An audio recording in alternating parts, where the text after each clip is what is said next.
Chapter 1. Noncons. A noncon. What has been noticed throughout society, many people who have no personal lives, always following trends and keeping up with whatever's new, having their life revolve around their jobs, no real hobbies, no opinions of their own, and no independent desire. I found the term what to call them, noncons, short for non-conscious, as their personalities are blank slates to be imprinted. They often copy whatever's popular and discourage individual style of expression. They pretend to act like people. You always notice something's off in them when you talk to one. The way they act, they often seem to spread and suppress information, to promote consumer culture and discourage different ideas. They are very anti-intellectualism and twist the meaning of many words. Sometimes words don't match emotions, but oftentimes you can sense the intentions behind them. A non-con has shown to have no guilt, no shame, no intuition, no empathy, no independence, no conscience. All of these emotions have been programmed into them.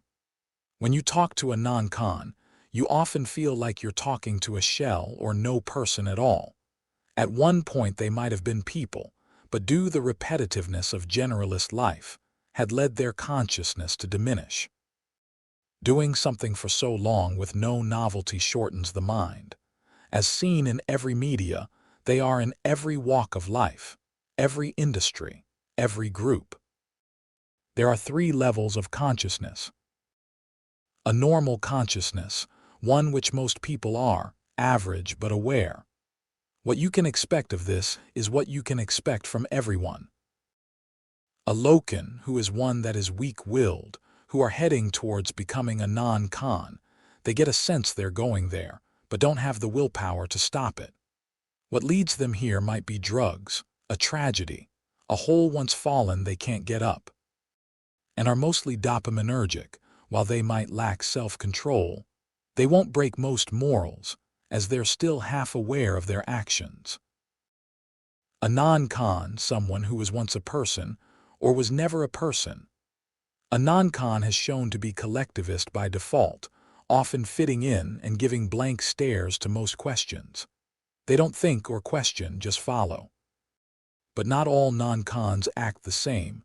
They're in different colors, but all are painted from the same brush. The nature of non-cons is mostly enigmatic on how they act, but still predictable. Some vary in personalities, but they all move along the same wavelength. What's known is that they operate on a fundamental programming that drives their behavior.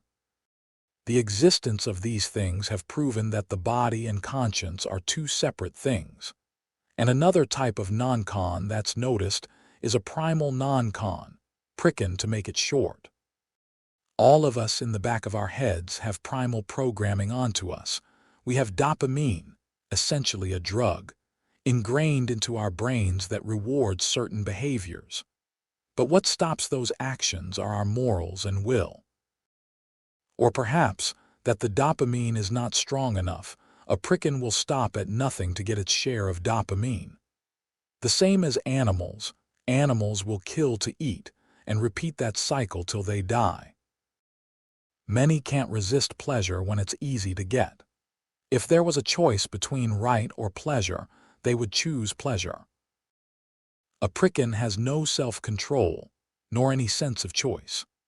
Their primal programming is their personality and driving factor of life, shared with animals, driven only by their primal instincts prioritizing survival. All animals are non-cons, due to thousands of years of evolution, which has equipped them with enough experience on what to do to survive.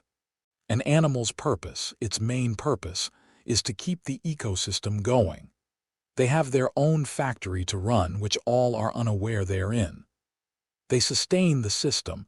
They don't pass genetic coding. They have no concept of that. They follow pleasure, and the results are that. They could care less what offspring do. All animals follow is their reward system. To keep the environment stable, that's one of its purposes at least. As pharmaceuticals designed their programming to be like that. but all individual animals work on a few feelings. If they get hungry, they eat, so they search for food. If they're not hungry, they rest. Survival, artificial fear is implemented in them, so they have a harder time dying. Despite inevitably dying one day, it's an illogical goal they follow, either an early death or a late death. Tribalism, they stick with a partner always, strength in numbers. Prickens' most common personality traits are bullies, predatory behavior. Often they are either aggressive or passive-aggressive. They twist the rules and loophole situations for their ulterior motives because they want to be powerful. They play the system as a power game. They often claim territory because once in charge, they get to decide if you're in or out. Often their behavior is tyrannical.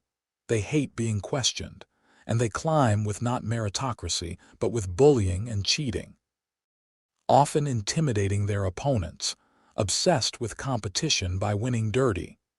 Favoritism and autocratic values. Prickens are territorial. No empathy, opportunists and subhumans. And it's still there. Being powerless is the norm. So much so the concept of defending oneself is becoming estranged. And other concepts have been forgotten too, much that they can't be mentioned in this book anymore. A primal noncon is programmed with climbing the hierarchy. The reason why they want to be at the top is that their primal programming is hedonistic. They want money, power, and pleasure. They're default tyrants and would be abusive if they had the chance to be in positions of influence. And the reason why traits like money, looks, and aggression are attractive, it's because it tells their programming it secures a better chance to have children, so they get rewarded for pursuing that. And having more kids means more souls get imprisoned in this world. Despite these traits not being good when seen in depth, it attracts the parasites. Because the world is built on prestige, that's why there's so many patronymic surnames and so much care on popularity. 1488. We must secure the future of all children, are the words of a true primal noncon. For one to focus on children is for one to focus on random altruism, but it's only selfishness. A pricken truly has no empathy. Animals kill each other on a daily basis and derive pleasure from hurting and killing others. But what stops them from doing the worst are consequences. The inevitable fear they have prevents them from hurting others. This is fact proven that animals still live among us. It is common to see others cheat and ruin other people's enjoyment. They are sadist by default and take pride in it. Some systems that have no consequences are where prickens reveal themselves, because the inevitable consequences of getting their limbs torn apart is removed, therefore deriving from opportunistic behavior. You'll see this often, the loophole type. They know what they did was wrong, but they'll justify it by insisting no rules were technically broken. You'll notice that theme a lot with them. 1488 has a different meaning, but the one meaning that has stuck out in that code is the future of children. They chant secure the future of our children, but looking in depth, it becomes clear it's not about protection. It's about replication. The code, 1488, has been parroted as a race ideal, but in practice, many of those who promoted it were abusers and mala and sea criminals, not guardians.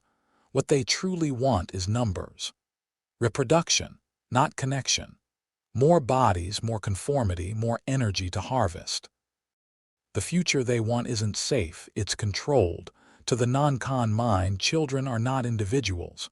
They're assets, property. Slaves bred in cycles, not souls brought into freedom. And when you look at it through that lens, those 14 words aren't hope. They're a containment code for non-conscious subfiles to follow. Any child can have any conscience, any personality. So why do people have children without knowing what they will get? It's like spinning the lottery. That child will likely hate its parents, which is extremely common. What's noticed by the media and society is how they try to push filial piety to their audience, but fail otherwise when the hate for their cretinence is stronger than propaganda. The answer is control. Docile children, the bigger control in this slave world, the richer they get, to enslave conscious people and destroy their consciousness until they are robotic in nature.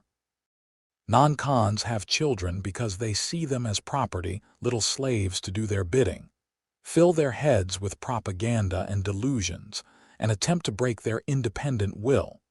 It's an astral economic system, harvesting their emotions and soul's energy. You will see children rebel a lot because many subhuman cretinants demand the child to submit to them, demanding they remove their individuality, which makes them stand out as when you live in a collectivist world. Every non-individual subfile wants a piece of that energy. You will be fighting touchers, police, laws, adults, governments, friends, etc. You realize the world is your enemy, and it was in front of you all along. It's common for noncons to instill the belief that a parent's will is absolute. You must obey, and due to their height and muscle mass, unable to fight back, you're trapped in a childhood dictatorship. And approved by the government, they exist because they are allowed to exist. What stays true is, governing starts with parenting. First impressions make the foundations. The noncon has no will of its own. It thrives in cliques, groups, and crowds. One of its default settings is strength in numbers. The noncon doesn't think, it reacts. Dogmatic by nature, they laugh at anything unfamiliar. New ideas, suggestions, or deviation from the script. When you see them clearly, they're hollow morons. Their lives are empty. Their years blur by like days. They have no real sense of time, only a conscious mind possesses that. They're everywhere, in every walk of life.